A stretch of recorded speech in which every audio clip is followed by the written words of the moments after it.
Okay. So, hello, Dr. Ellard. Hello.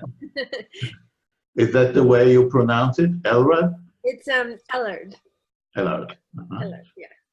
And the origin of the name is from where? Where is it? So this is my husband's name, and I've been told I always pronounce it wrong because he's English, so they pronounce it Ellard, you know.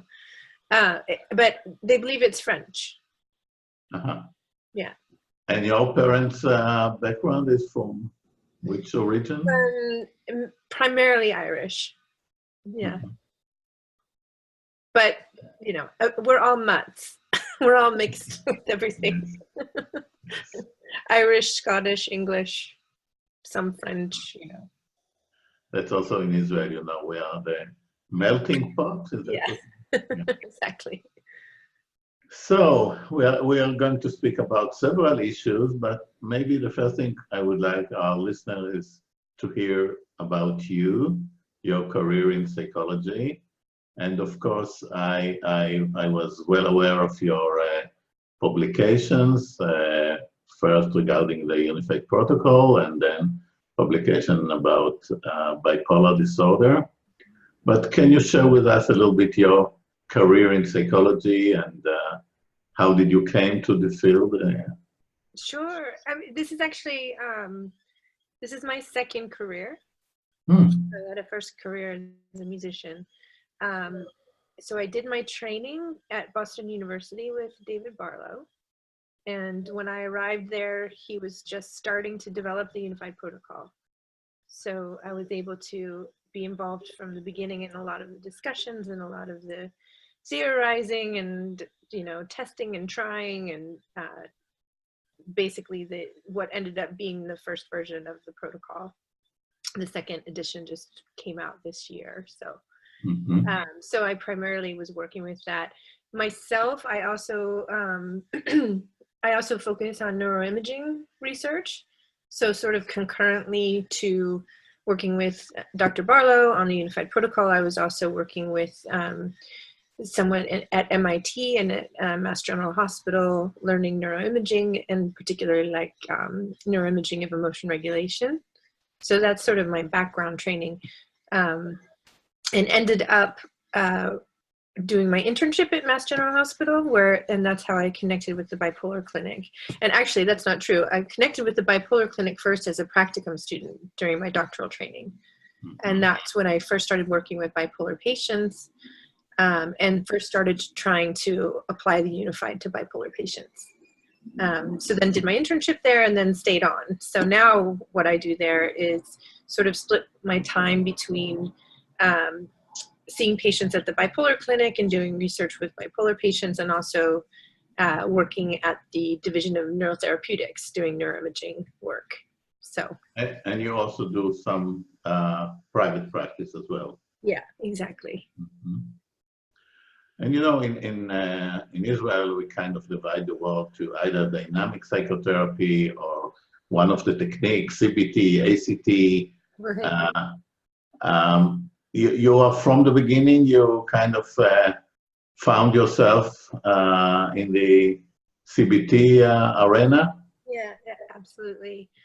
It's interesting. It goes back a little bit further now that I'm recalling the path.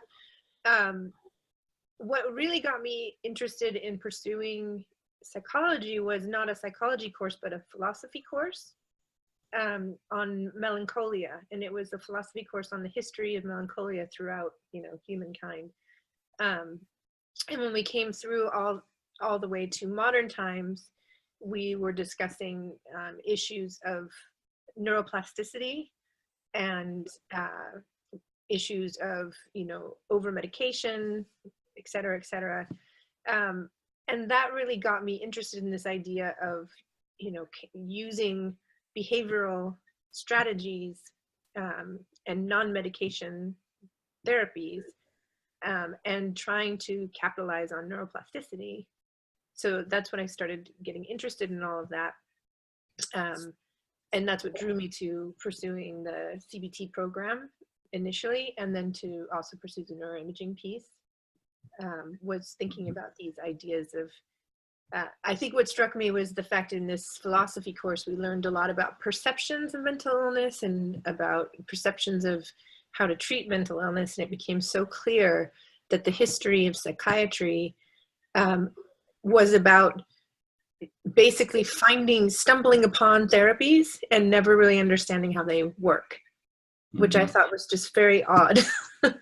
So I was very interested in trying to understand psychopathology from a more mechanistic point of view, and understanding behavior, understanding where we could intervene. So I think all of those interests is what sort of pulled me in the direction of working with Dr. Barlow, who obviously is entrenched in CBT, because his thinking at the time was just starting to pull away from thinking about things in a diagnostic specific way and starting to think about it more in this idea of, you know, what is evolutionarily adaptive as a human? Where does that go wrong, and how do we correct it back closer to adaptive? And that really resonated with me. So. And if I will allow myself to be a classical psychologist, I mean, what did attract you at all to psychology? I suppose it's not only the philosophy course that you take. What was the background of your parents? Were they in any way in this field? No. My father's an electrical engineer. He designed flight simulation systems for jumbo jets. This is completely different.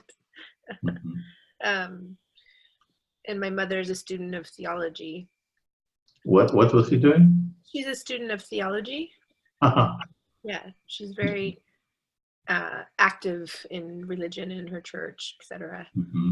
So I suppose I was exposed to sort of spiritual philosophy early on, although, you know, I have my differences with my my religious background, but I don't know that my origin story is really that unique from other psychologists. You know, just a general interest in what it means to be human behavior, human struggles, human emotions, and I think that's really what drove me to psychology. And also when I was doing music, it was a lot of music was diving into understanding sort of people's inner lives, inner worlds, inner thinking. So it was a pretty natural segue.